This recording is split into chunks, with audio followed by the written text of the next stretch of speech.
Ever get that feeling, like maybe this life isn't all there is? Like our souls are on some kind of, I don't know, cosmic road trip evolving over It's lifetimes. a question that's intrigued people for ages, and you know what? There's a whole belief system built around that idea. It's called, and this is a mouthful, Kardecist. Kardechism, huh? Sounds like something you'd find on an ancient scroll hidden in a dusty library. Well, get this, it's not as ancient as you might think. Kardecist actually popped up in 1850s France. 1850s France. Okay, so picture this. Paris, elegant cafes, those early photographs that always look kind of ghostly. It was like a scene straight out of a spooky It novel. was like the whole spiritualism craze was hitting its peak, sweeping across Europe and America. Think seances, folks trying to chat with dearly departed, the whole mystical shebang. Right, total paranormal party. Weren't those the days of like the Fox sisters over in the US causing a stir with their whole spirit communication thing? Exactly. The Fox sisters, they really got the ball rolling with that. It was like the spiritual equivalent of the internet. Boom, just with more spooky gas lamps and mysterious messages. So, into this world of table tapping and spirit whispers walks, well, the man who'd become Allan Kardec. Except back then, he was just plain old Hippolyte Leon Denizard Reveil. What a name, right? Try fitting that on a business card. Uh-huh. But yeah, he adopted the pen name Allan Kardec, and well, he became the father of Kardecism. But from what I've read, Kardec wasn't some mystical hermit, living in a remote cave, right? He was an educator, a pretty down-to-earth guy. What was it about all this spooky stuff that drew him in? It kind of started with this thing called table turning. Table turning. Okay, you're gonna have to break this one down for me. I'm picturing something straight out of Hogwarts. Okay, so imagine this. A group of people huddled around a table, their fingertips lightly resting on the surface. And then, seemingly out of nowhere, the table starts moving on its own, sometimes even rising into the air, like guided by unseen hands. Okay, that's both creepy and kind of cool. But how does a teacher go from grading papers to communing with spirits? Well, Kardec was a firm believer in approaching things with a critical and analytical mind. He wasn't about to just accept these spooky stories at face value. So instead of freaking out, he started taking notes. You got it. He meticulously documented these spiritual communications, the table-turning sessions, the messages people claimed to receive. He was determined to bring, like, a more rigorous, almost scientific approach to this whole paranormal party. So he was like the original Ghostbuster, but with a notepad instead of a proton pack. Exactly. He wanted proof, he wanted a system. And that's where we get Kardechism, this attempt to blend spiritual beliefs with a structured, almost scientific framework. He called it reasoned faith, this idea that you don't have to check your brain at the door when exploring the spiritual realm. And this is where things get really wild. Kardechism dives headfirst into this idea of two-way communication with spirits. Okay, hold a phone. We're going full on ghost whisperers now. But forget your Ouija boards and crystal balls. How does the spirit chat actually work in Kardechism? Picture this. Mediums, automatic writing, those practices often get relegated to, like spooky campfire stories, right?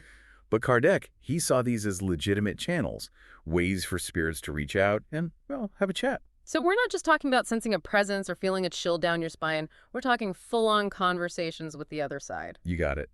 And to understand his approach, you got to remember the scientific context of his time, the 19th century. This was a time of incredible scientific breakthroughs, right? Right, like Darwin and evolution, the discovery of germs, all that jazz. Exactly. And Kardec, ever the educator, he wanted to apply that same rigor, that same thirst for knowledge to understanding the spiritual realm. He even wrote a whole book dedicated to this, the Medium's Book. Wait, a whole book? This wasn't just some casual interest for him. He was taking detailed notes, organizing everything, trying to decode the spirit world like it was some kind of secret code. Absolutely. He meticulously documented these communications, really trying to bring a systematic approach to understanding what he believed were messages from, well, from beyond. So, not content with just spooky stories, he wanted a framework, a set of principles to make sense of it all. Exactly. That was Kardec always searching for logic and structure. Which totally fits with his whole reasoned faith approach. But if we're talking about reincarnation, this whole idea of the soul constantly evolving, doesn't that kind of imply a certain, I don't know, a moral compass? Like, are our actions impacting this cosmic report card or something? You're hitting on a crucial point here. Kardechism puts a huge emphasis on this idea called the law of cause and effect. Okay, so what goes around comes around. times a million lifetimes, like karma with a side of reincarnation. You could say that. Basically, what you do in this life, the choices you make, the energy you put out there, it all comes back around, not just in this life, but in future ones as well. Whoa. So every action has a ripple effect across lifetimes. Precisely. And that's where the ethical dimension comes in. Kardechism places a big emphasis on love, compassion, forgiveness, charity, all those good vibes, you know. Makes sense. If everyone's on this spiritual journey, some ahead, some behind, you got to help each other out. Exactly. It's about recognizing our interconnectedness and making choices that contribute to a more harmonious world. So Kardechism isn't just a belief system you contemplate while sipping herbal tea, right? It's about actively living these principles, putting them into practice. You got it. It's a way of life, a guide to navigating, the whole human experience. Okay, so for those of us ready to dive in, what does that look like in action? Do Kardecists have special rituals, ceremonies, secret handshakes? It's not quite like that. It's less about elaborate rituals and more about integrating these principles into everyday life. Now, there are 5 main books. They're often referred to as the Spiritist codification, and they basically outline the core principles. So more about self-reflection, studying the teachings, and actually applying them to your life. Exactly. Less incense, more action, you could say. Okay, now you're speaking my language. But give me some concrete examples. What does this look like in the real world? Well, take Brazil, for instance. Yeah. It has a massive Kardecist population. Oh, yeah. I was just about to ask about that. It's huge there. Huge is an understatement. It's deeply woven into their culture. You see it in their literature, their TV shows, even their healthcare system. Wait, did you say healthcare? Are we talking Kardecist clinics now? You might be surprised to learn that Brazil actually has entire hospitals that operate on Kardecist principles. Okay, now that is fascinating. Tell me more about these Kardecist hospitals. So these hospitals, they often blend conventional medical treatments with what would be considered more, spiritually oriented practices. So are we talking about crystal healing alongside chemo? Not exactly. Think more along the lines of spiritual healing, counseling, things like that, offered alongside traditional medical care. And get this, some of these hospitals even receive government funding. Wow, that's incredible. It really goes to show how deeply embedded Kardecism is in their society. Absolutely. And it's not just hospitals. Across the globe, you'll find tons of Kardecist-led social work initiatives, charities, educational programs, all focused on making a difference in the world. It's like that saying, actions speak louder than words. Or in this case, actions speak volumes about the heart of this belief system. That's a great way to put it. So we've got this belief system that started in France, found a huge following in Brazil, but this isn't just a Franco-Brazilian phenomenon, is it? Where else has Kardecism taken root? Oh, it's spread far and wide. Yeah. It's like that intriguing traveler with stories from all corners of the globe. Kardechism has a global presence. You'll find communities flourishing in all sorts of countries, from Latin America to parts of Europe and beyond. Any hot spots beyond Brazil worth mentioning? Well, aside from those we've already touched on, you'll find a pretty significant Kardecist presence in Cuba and Spain. And for a little spooky history lesson, there's even a fascinating link to Romania. Okay, you had me at spooky history. I'm all ears. Spill the tea. All right, so picture this. It's the late 19th century. We're in Romania, and there's this renowned writer and scholar named B.P. Hadu making waves with his work. Now, tragically, he suffers the unimaginable loss of his daughter, Iulia, at a very young age. Oh, that's heartbreaking. Losing a child, I can't even imagine. It was a devastating blow. Consumed by grief, Hadu turned to Kardechism, hoping to find a way to reconnect with his daughter's spirit. So he found solace in the idea of communicating with the departed. He became captivated by it. And in a testament to his love for his daughter, he went on to construct something truly extraordinary in her memory. Wait, hold on. Did you say construct? What did he build? He built a castle. It's called Ulia Hasdu Castle, and it's become this legendary landmark in Romania. He built a whole castle to connect with his daughter's spirit. Okay, that's next level devotion. Tell me more about this castle. It's stunningly beautiful, a little eerie, and said to be designed according to messages Hadu received through seances. So he believed his daughter was guiding the castle's design from beyond the grave. That's both amazing and a little spooky. It's a captivating story. It shows you the length to which grief can drive us and the solace some find in unconventional beliefs. Wow, what a story. It just goes to show how Kardechism has touched lives across continents and cultures in ways we can't even imagine. A castle built on messages from the spirit world, that's a pretty powerful image, you gotta admit. But let's be real, not everyone's building spirit castles or chatting with mediums.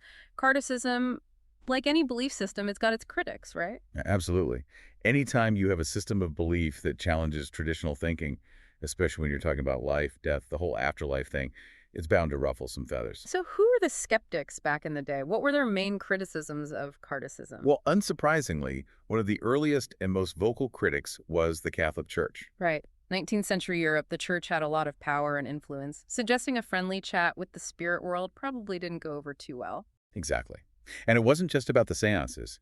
Kardechism, with its emphasis on reincarnation, direct communication with spirits, it directly challenged some core church doctrines.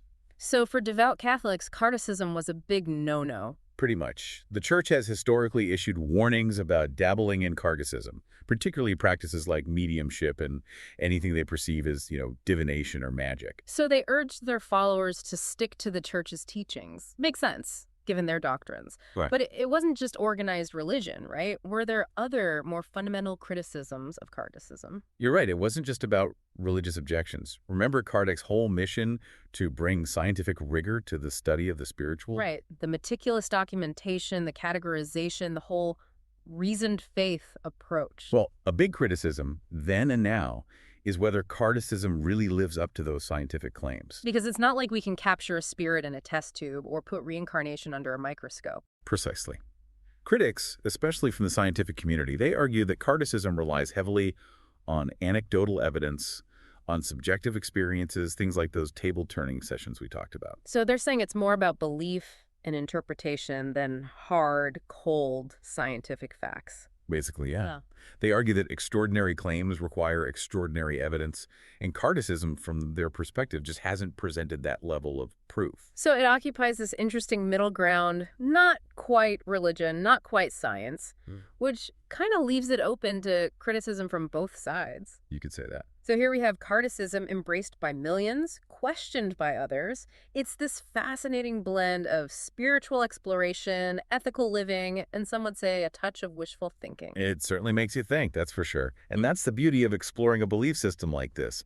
It gets you grappling with some big questions, like what is reality? What is consciousness? What happens after we die? The big questions, right. And there are no easy answers.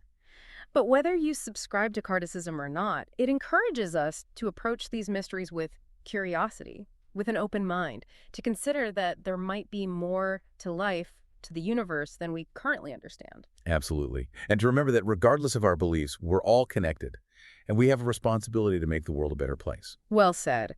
And on that note, I think it's time to wrap up this deep dive into the world of Kardechism. We've covered a lot of ground, from the bustling streets of 19th century Paris to those spooky Romanian castles, exploring the history, the beliefs, and yes, even the controversies surrounding this enduring belief system. It's been a wild ride. It sure has. But hey, that's what makes these deep dives so interesting, right? They challenge our assumptions, introduce us to new ideas. They make us think, and hopefully they spark some great conversations along the way. So to our listeners out there, we hope this deep dive has inspired you to do a little exploring of your own. Exactly. Crack open a book, have that late night conversation with a friend. You never know what you might discover when you start asking those big questions. That's right. Until next time, keep exploring, keep asking those questions, and keep those minds open to the infinite possibilities that exist beyond our current understanding.